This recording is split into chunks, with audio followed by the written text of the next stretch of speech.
हरिओम बच्चों, लीजिए आ गए हम आप सबके लिए ज्ञान भरी सौगात लेकर, मतलब आप सबका प्यारा बाल संस्कार लेकर। बच्चों, जीवन में परिश्रम ही सफलता की कुंजी है।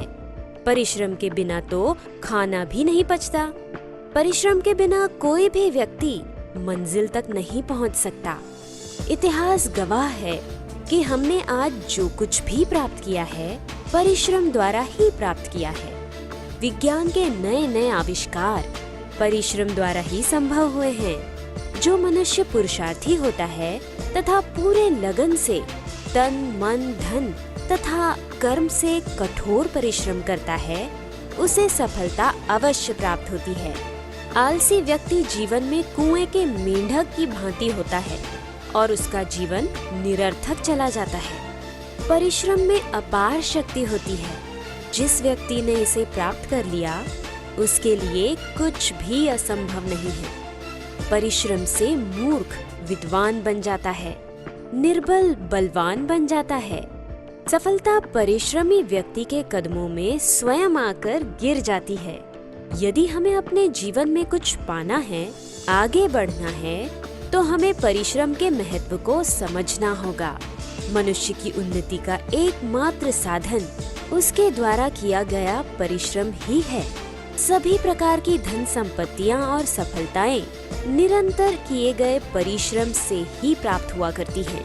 निरंतर परिश्रम व्यक्ति को चुस्त दुरुस्त रखकर सजग तो बनाता ही है, निराशाओं से दूर रखकर आशा उत्साह भरा जीवन जीना भी सिखाया करता है।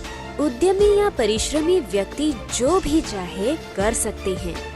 जो मनुष्य पुरुषार्थी हैं और अपने लक्ष्य की प्राप्ति के लिए मन वचन और कर्म से लगातार कठोर परिश्रम करते रहते हैं, सफलता उनके कदम चूमती है। उसके विपरीत जो व्यक्ति परिश्रम नहीं करते हैं, उनका जीवन दुखी बना रहता है। हमारा आज का विषय प्रतिकूल परिस्थिति में भी परिश्रम का फल आपको परिश्रम के महत्व को समझने में बहुत मदद करेगा। तो चलिए शुरू करते हैं आज का बाल संस्कार। गुरु प्रार्थना। प्रार्थना से मानसिक तनाव दूर होकर मन हल्का व प्रफुल्लित होता है। मन में विश्वास व निर्भयता आती है। गुरुदेव के पावन चरणों का ध्यान करते हुए शुरू करते हैं गुरु प्रार्थना। गुरुर्ब्रह्मा गुरुर्विष्णु गुरुर्देवो महेश्वर गुरुर्साक्षात् परब्रह्म तस्मै श्री गुरवे नमः। त्वमेव माता च पिता त्वमेव बन्धु च सखा त्वमेव विद्या द्रविणं त्वमेव सर्वं मम देव त्वमेव सर्वं मम देव। मंत्रोच्चारण। आज के भौतिकवादी युग में यंत्र शक्ति जितनी अधिक प्रभावी हो सकती है, उससे कहीं अधिक प्रभावी एवं सूक्ष्म मंत्र शक्ति होती है।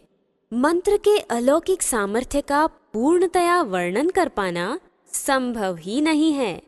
बच्चों, भ्रू मध्य में तिलक अथवा हाथ की तीसरी उंगली से घर्षण करते हुए हम भी करते हैं वैदिक मंत्रों का उच्चारण। ओम गम गणपतये नमः। ओम श्री सरस्वत्यै नमः। ओम श्री गुरुभ्यो नमः। ओम गं गणपते नमः। ओम श्री सरस्वती सरस्वते नमः। ॐ श्री गुरुभ्यो नमः।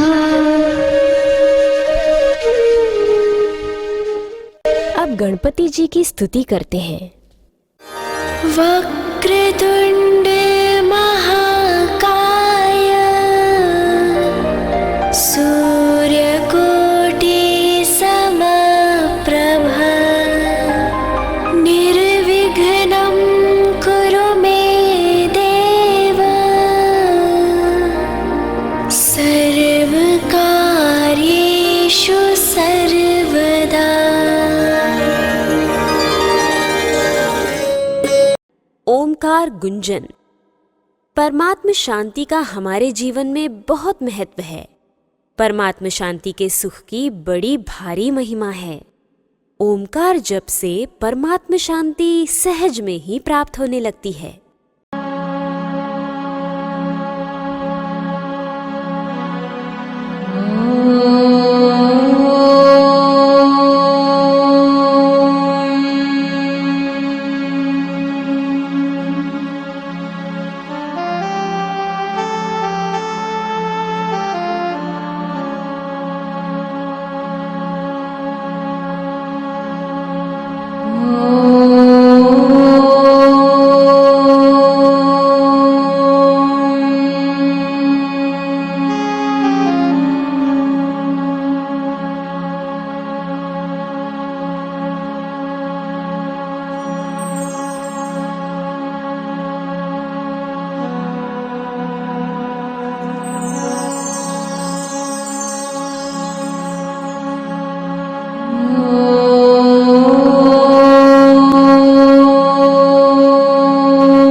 त्राटक।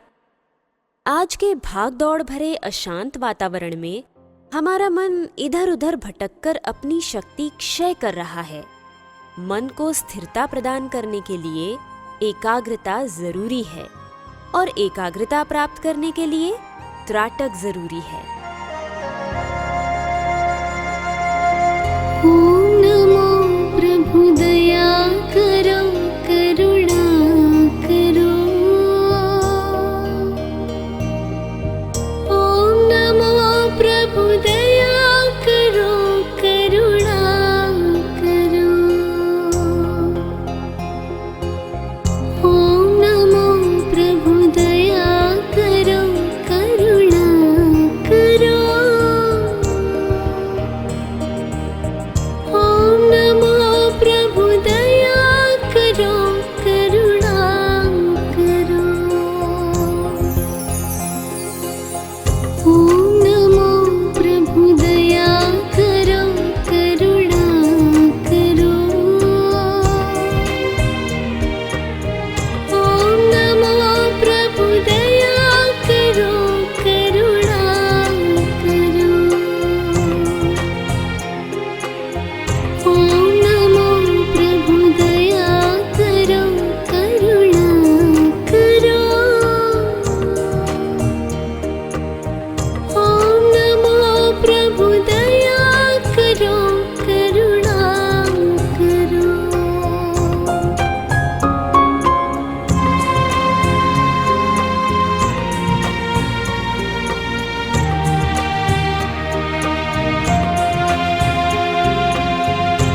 से शरीर का कद लंबा होता है। यदि शरीर में मोटापन है तो वो दूर होता है, और यदि दुबलापन है तो वो दूर होकर शरीर सुडौल तंदुरुस्त अवस्था में आ जाता है। ब्रह्मचर्य पालने वालों के लिए ये आसन भगवान शिव का प्रसाद है। इसे भगवान शिव जी ने सर्वश्रेष्ठ आसन कहा है। लाभ, इससे नाड़ियों की विशेष शुद्धि होकर हमारी कार्य क्षमता बढ़ती है व बीमारियां दूर होती हैं।